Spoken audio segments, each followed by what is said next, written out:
Nuestra historia comienza en un castillo remoto en las afueras de la ciudad de Kusan, donde unos jóvenes caminaban alrededor del lugar cuando uno de ellos, llamado Nagi, cuestionó si aquella información era incorrecta, aunque otros creían que no podía estar equivocada porque provenía del Lord Cusias. Sin embargo, el mismo chico que dudaba no podía entender por qué era el único que no veía bestias mágicas. Quería saber si esas personas podían ver siquiera una hormiga y si se daban cuenta de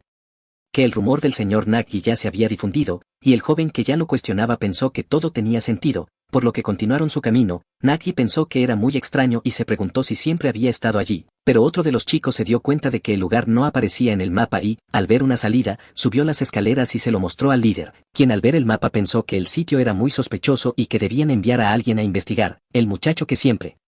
cuestionaba todo recordó que el piso superior estaba a cargo de la banda El Neón y señaló hacia donde se dirigían. El chico del mapa estaba bastante asustado y parecía no comprender, pero el líder repitió fríamente que irían por ese camino, así que el chico avanzó y al llegar dijo que no había nada allí, pero estaba equivocado porque detrás de él había un monstruo gigante, un lobo que podía partirlo en dos de un solo mordisco. Varios lobos comenzaron a correr hacia Nagi, que estaba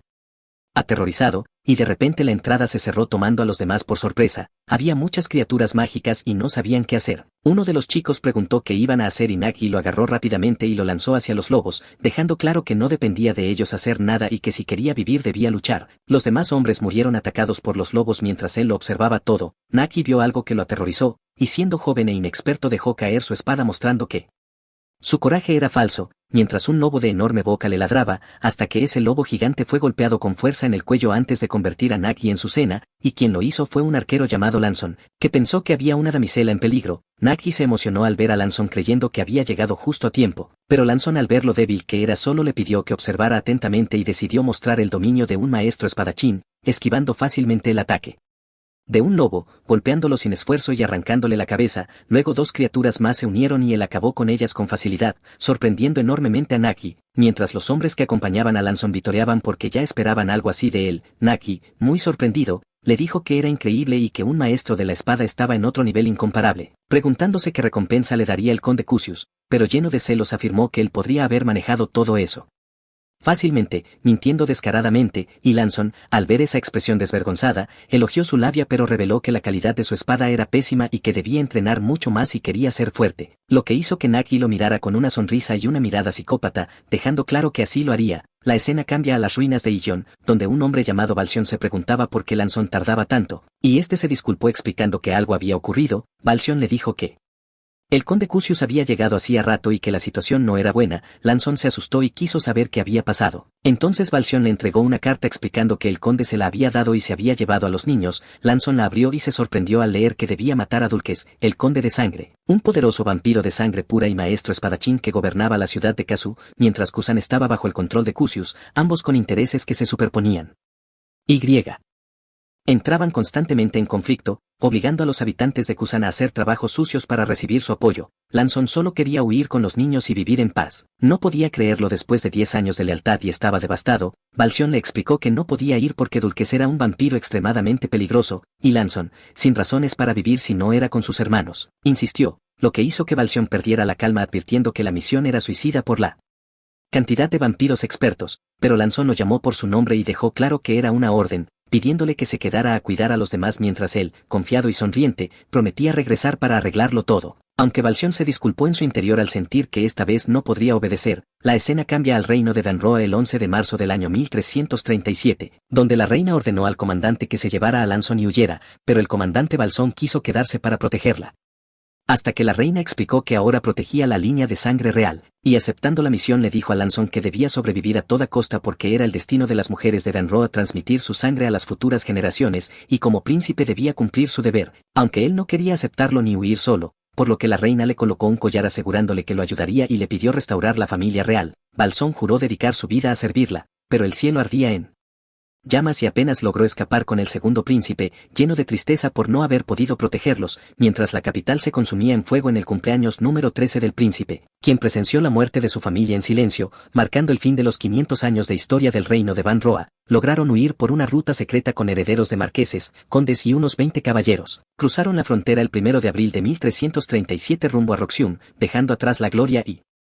entrando en la tierra de los ladrones, llegando el 23 de agosto tras 2 meses de viaje en los que murieron muchos caballeros, quedando solo 12 incluido Balsón, y Lanson se convirtió en el único heredero legítimo, por lo que Balsón decidió protegerlo sin importar el deshonor o la miseria. La escena cambia al castillo del conde del Casé, cubierto de sangre, donde Balsón luchaba contra varios hombres resistiendo solo para que Lanson estuviera a salvo, hasta que al abrir una puerta vio al vampiro muerto con una espada en el pecho y escuchó una tos, descubriendo a Lanson gravemente herido, sin brazo derecho y con la pierna izquierda destrozada, pero sonriendo aliviado porque la batalla había terminado, aunque Balsón, entre lágrimas, no podía aceptar ese final y lo cargó decidido a salvarlo. 3 años después, en las ruinas de Irion, Lanson reparaba un techo usando una prótesis mientras los niños jugaban, y al bajar las escaleras resbaló y cayó, pero sin heridas, conversó con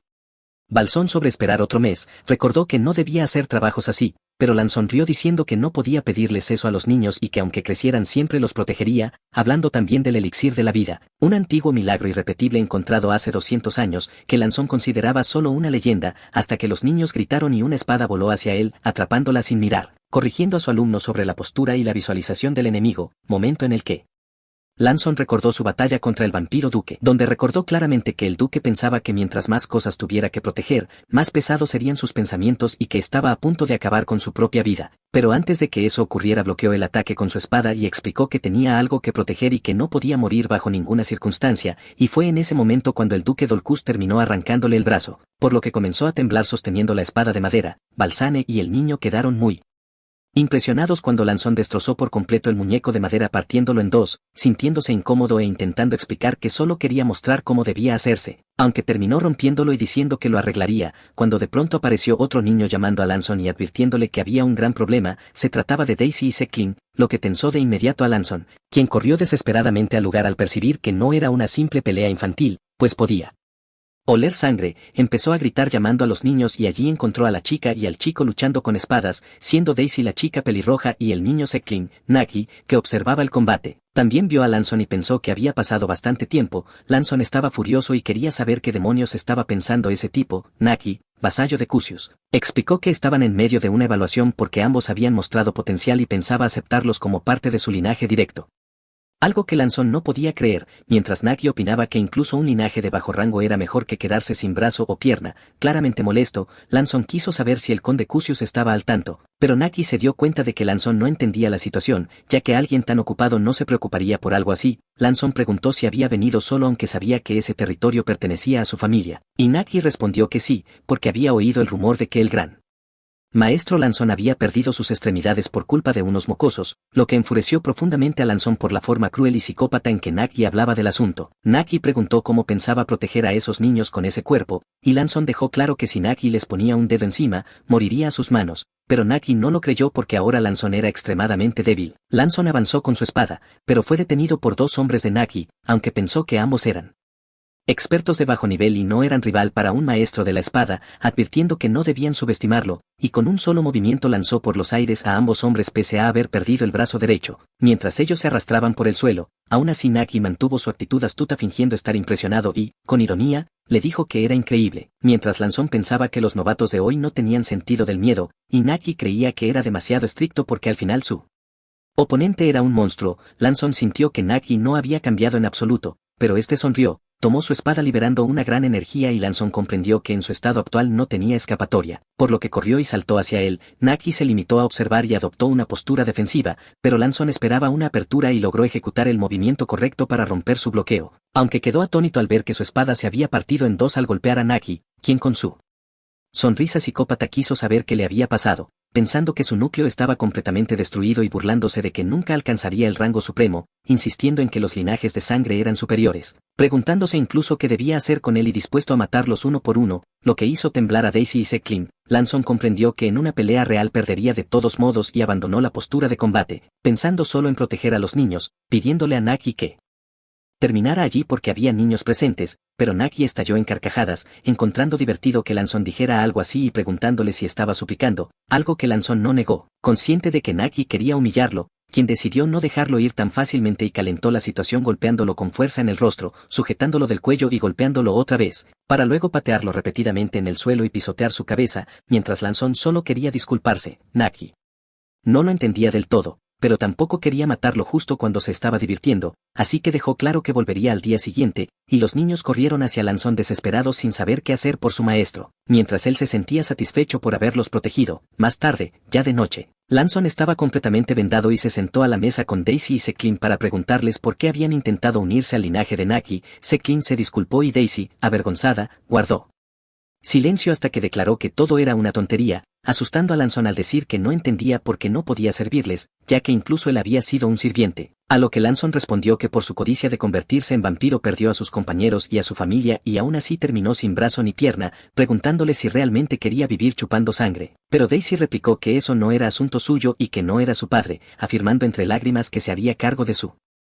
propia vida y pidiéndole que dejara de entrometerse, tras lo cual salió corriendo y cerró la puerta de un portazo. Seclin intentó calmar la situación diciendo que Daisy no hablaba en serio y que su corazón no estaba en esas palabras, entendiendo también que arrodillarse en ciertas situaciones requiere valor, y decidió pedirle a Balzón una poción, lo que hizo que Lanzón se sintiera agradecido, hasta que Balzón apareció desesperado preguntando si estaba bien, ya que Daisy le había dicho a Lina que Lanzón estaba peleando con Nagi, y Lina había ido a buscar ayuda pese a que Daisy quería mantenerlo en secreto, algo que hizo reír a Lanzón por la preocupación de todos. Balzón le dio la poción y Lanzón, al mirarla, sintió gratitud hacia Daisy, pero después de beberla tosió mucha sangre manchando su prótesis y comprendió que si su núcleo hubiera estado intacto habría podido manejar a Nagi sin problemas, recordando que todo lo que quería era proteger a los niños, aunque el verdadero problema sería el día siguiente cuando Nagi regresara. Sin ver otra opción, Lanzón tomó un objeto que comenzó a brillar y se transformó en un portal, extendiendo la mano para tomar el tesoro de la familia real Danroa que estaba dispuesto a vender para proteger a los niños. Aunque sabía que algunas cosas podían ser rastreadas por el imperio y que lo único verdaderamente valioso era el libro del destino, sin entender por qué era un tesoro real, cuando los textos comenzaron a brillar mostrando una fecha del año 4673 del calendario Rucerus, un 17 de marzo nublado en una capilla secreta llena de símbolos siniestros, y aunque podía leer ese idioma antiguo no entendía por qué, hasta que un destello lo cambió todo y se encontró encapuchado corriendo sin saber por qué, recordando que estaba leyendo el libro del destino y dándose cuenta de que no era una ilusión, pues estaba en la mazmorra de Illon, aunque parecía nueva, escuchando a un hombre ordenar proteger primero el elixir, lo que aterrorizó a Lanzón al confirmar que había viajado 10.000 años al pasado, conservando aún sus prótesis, viendo el elixir con sus propios ojos y comprendiendo que tanto la poción como el viaje en el tiempo eran reales. El hombre encapuchado sonrió diciendo que el elixir estaba a salvo y Lanzón pensó que si lo obtenía podría recuperar todo lo que había perdido, analizando el entorno con 12 personas presentes y dudando si debía matarlas, hasta que el líder ordenó formar parejas para buscar al intruso, asignando direcciones y emparejando incluso a Lanzón, lo que lo intrigó porque conocían su nombre, deduciendo que solo una mente poderosa podía lograr algo así y preguntándose qué era realmente el libro del destino, decidió recopilar información y seguir a Serú, hasta que encontraron a una mujer rubia que suspiró y partió a Serú en dos rodeada de una niebla transparente que Lanzón no comprendía, bloqueando su ataque con dificultad debido a la baja durabilidad de su espada, cuya hoja se dañó, mientras la mujer se preguntaba si aquello era un aura de espada, y al notar que no era el único confundido, Lanzón se sorprendió al ver dos niños aterrados detrás de ella, sin entender por qué estaban allí, mientras la mujer le preguntaba si no sentía vergüenza siendo un espadachín parado junto a ellos. Cultistas que secuestran niños, y ella quiso saber si él planeaba raptarlos para usarlos en sacrificios humanos, una pregunta que tomó completamente por sorpresa a Lanzón, mientras las personas encapuchadas que estaban con él querían saber qué estaba pasando, ya que no veían a Sarubat junto a Lanzón y empezaron a especular que había sido derrotado por el intruso. Pero antes de que pudieran hacer nada Lanzón les arrancó la cabeza a ambos, dejando a la mujer rubia sin entender qué estaba ocurriendo, momento en el que Lanzón le explicó que estaban del mismo lado, tomándola totalmente desprevenida. De repente llegaron más hombres encapuchados y señalaron a la mujer rubia como el verdadero problema, creyendo que había fingido atacar a Lanzón, y al ver los cuerpos de sus compañeros en el suelo pensaron que Lanzón había sido emboscado y trataron desesperadamente de ayudarlo, pero uno de ellos terminó decapitado y el otro no podía creer que Lanzón los estuviera traicionando. Tras la terrible masacre Lanzón le dijo a la mujer que había sido muy fácil matarlos gracias a su actuación, aunque ella seguía confundida y no entendía a qué se refería, ya que él la había atacado imprudentemente y ella solo había luchado por su vida, por lo que Lanzón le pidió que siguiera fingiendo junto a él. Entonces apareció el líder encapuchado, quien ya esperaba algo negativo de Lanzón y lo consideraba un traidor, afirmando que no era algo malo, ya que el espíritu resentido de alguien que murió por una traición amarga, combinado con la naturaleza corrosiva de la traición y el alma de un noble caballero, sería aún más satisfactorio para su señor, lo que hizo que la mujer rubia se arrepintiera de no haber pedido refuerzos al ver a un especialista tan avanzado, mientras observaba a los niños aterrados y entendía que, siendo solo una experta de nivel intermedio, no podría vencerlo sola, por lo que decidió atacar primero al encapuchado para que Lanzón buscara una abertura. Ella lo atacó. Pero él no era fácil de enfrentar y golpeó su brazo con toda su fuerza lanzándola por los aires. Aún así la mujer estaba decidida y volvió a esquivar y atacar, pero el hombre sonreía con arrogancia, hasta que antes de que ella perdiera la vida Lanzón se movió con una velocidad casi sobrenatural y golpeó al enemigo con todas sus fuerzas, aunque este logró herir a Lanzón usando un artefacto, intensificando el combate, con Lanzón bloqueando todos sus ataques mientras se preocupaba al notar el artefacto, incapaz de predecir la trayectoria de su espada ni entender cómo lo había seguido durante tanto tiempo. La mujer intentó atacar por la espalda, pero el encapuchado bloqueó fácilmente, cuestionando la extraña aura colorida de la espada de Lanzón y burlándose de que fuera un espadachín incompleto incapaz de leer el corazón de la espada, golpeando nuevamente a la mujer y lanzándola a varios metros. Luego se acercó a Lanzón con una expresión psicópata, despidiéndose de él, lo que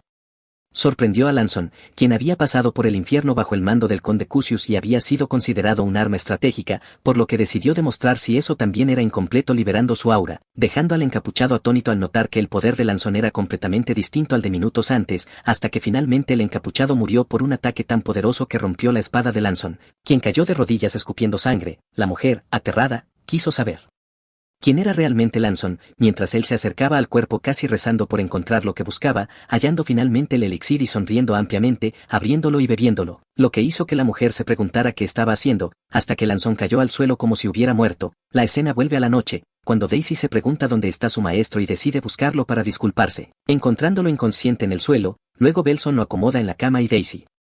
decide quedarse a su lado, sintiéndose avergonzada y deseando desaparecer, hasta que Lanzón comienza a temblar y despierta aterrorizado, confundido y creyendo que todo había sido un sueño, pero Daisy se alegra y lo llama hermano, preocupada por su desaparición y por la sangre que lo cubría, lo que hace que Lanzón se quede mirándola y le pregunte si realmente lo llamó hermano, avergonzándola aún más al notar que había llorado por él, confesando que estaba preocupada, por lo que Lanzón le agradece tomándole la cabeza, hasta que una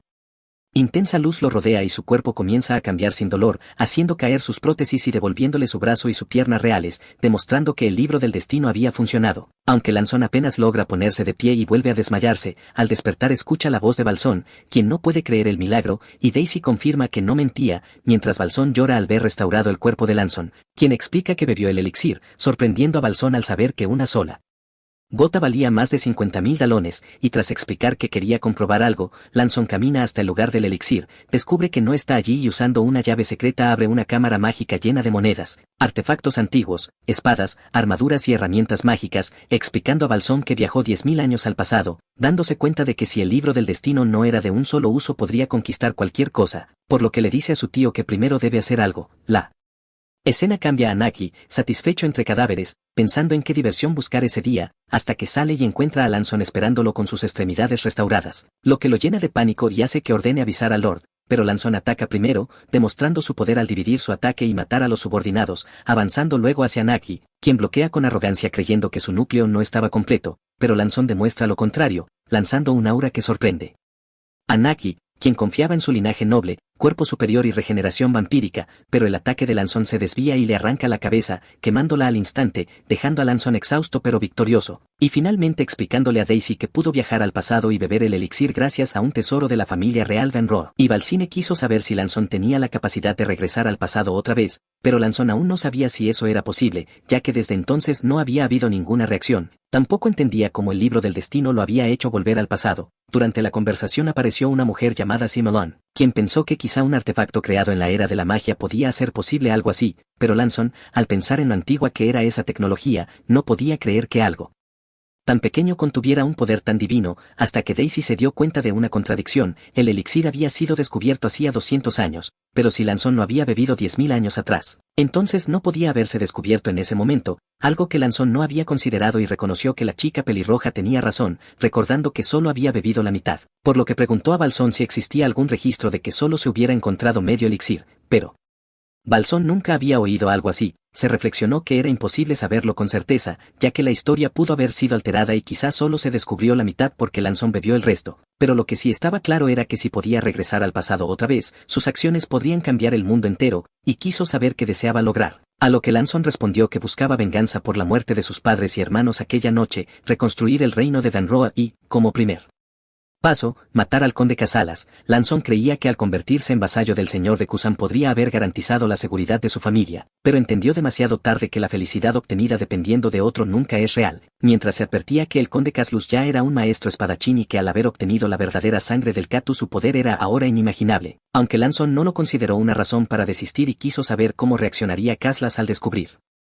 Hasta donde había llegado, Belson comprendió que ese enfrentamiento era inevitable y que Lanzón debía saldar cuentas antes del informe de impuestos mensual enviado al conde, quedándole aún 3 semanas, tras lo cual la escena cambia a Lanzón entrenando solo en un campo con su espada, recordando la firmeza y la energía afilada de la espada del líder del culto de hace 10.000 años y las burlas sobre la aura de color y la incapacidad de leer el corazón de la espada, hasta que Lanzón comprendió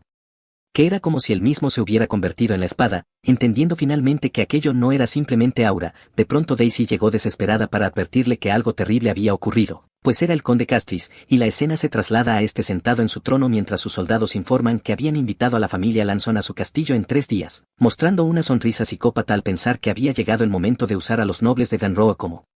sacrificios. Lanzón recibió la noticia con sospecha, ya que coincidía con el plazo de los impuestos, y Balzón temió que el conde ya supiera que Lanzón se había recuperado y había matado a Nagi, aunque se creía que Caslas asumiría que los rebeldes eran los responsables, pero la invitación arruinó el plan de asesinato original y la única opción restante era atacar durante el ritual mensual del conde, del cual Daisy también había oído hablar, rituales en los que se secuestraban niños, se destruían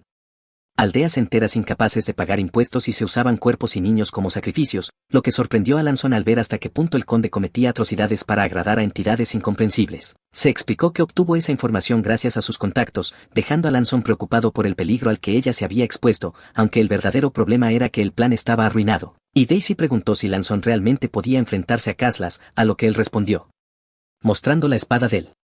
Rey, forjada con acero plateado caído del cielo y refinado con aura, un arma que los vampiros no podían resistir, ganándose la confianza de ese pese a bromear sobre morir juntos, aclarando luego que solo era una broma. La escena cambia a unos niños jugando en la aldea de Lueira cuando el lugar es atacado y quemado por caballeros que asesinan aldeanos y cargan cuerpos en carretas, intentando matar a los niños, hasta que un arquero llamado Rivera Pietro, el varón, los salva y los obliga a huir.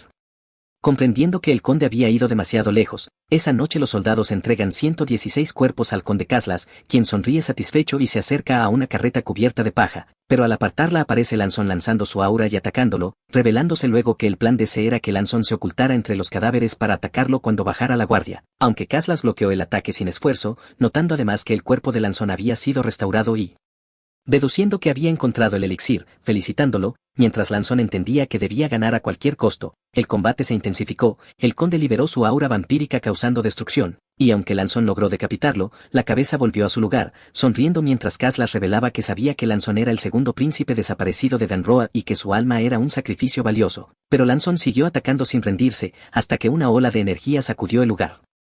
La escena cambia a Rivera Pietro y sus hombres, quienes sienten el temblor y observan desde lejos la aura del conde luchando con alguien, reconociendo a Lanzón y recordando la advertencia de C de que esta era la última oportunidad, dudando si intervenir o no, hasta que finalmente la batalla continúa con Lanzón enfrentándose a oleadas de vampiros, cortándolos uno tras otro aunque parecían infinitos, hasta que un vampiro lo ataca por sorpresa y es eliminado por una flecha de plata infundida con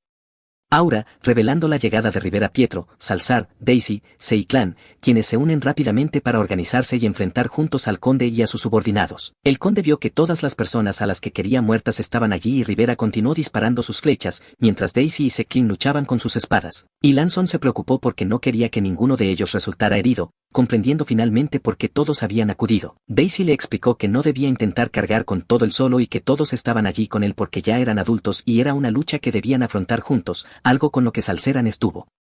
totalmente de acuerdo, pidiéndole a Lanzón que se concentrara únicamente en terminar aquello rápido, y tras darse cuenta de ello, Lanzón entendió que no era momento de tratar a los demás como niños indefensos. Así que empuñó su espada con fuerza y fijó la mirada en el conde Caslas, que liberaba su aura, imponiendo también la suya y avanzando hacia él, provocando la risa repentina del conde, cuyo brazo se volvió enorme y declaró que comenzaría arrancándole el brazo a Lanzón, lanzándose con garras gigantes de elasticidad absurda, pero Lanzón tomó el colgante de su cuello y creó un escudo que bloqueó el ataque, causando una enorme explosión en la que el brazo del conde se desintegró, haciendo que éste entendiera que se trataba del collar protector que Lanzón sostenía, el cual terminó rompiéndose y cayendo al suelo, y aunque a Lanzón le dio pena perderlo, al menos había cumplido su función. Comprendiendo que tras un ataque total siempre aparece una apertura, Lanzón supo que ese era el momento y reveló su carta secreta, uniendo su corazón con el corazón de la espada y creando un torbellino, ante lo cual el duque Caslas no podía creer que Lanzón se atreviera a matarlo, intentando bloquear con un solo brazo, mientras Lanzón afirmaba que era el propio conde quien moriría allí, y efectivamente el conde estaba debilitado, su aura defensiva se abrió y, aprovechando ese instante, Lanzón dio todo de sí y le arrancó la cabeza al vampiro, poniendo fin a la batalla. El conde,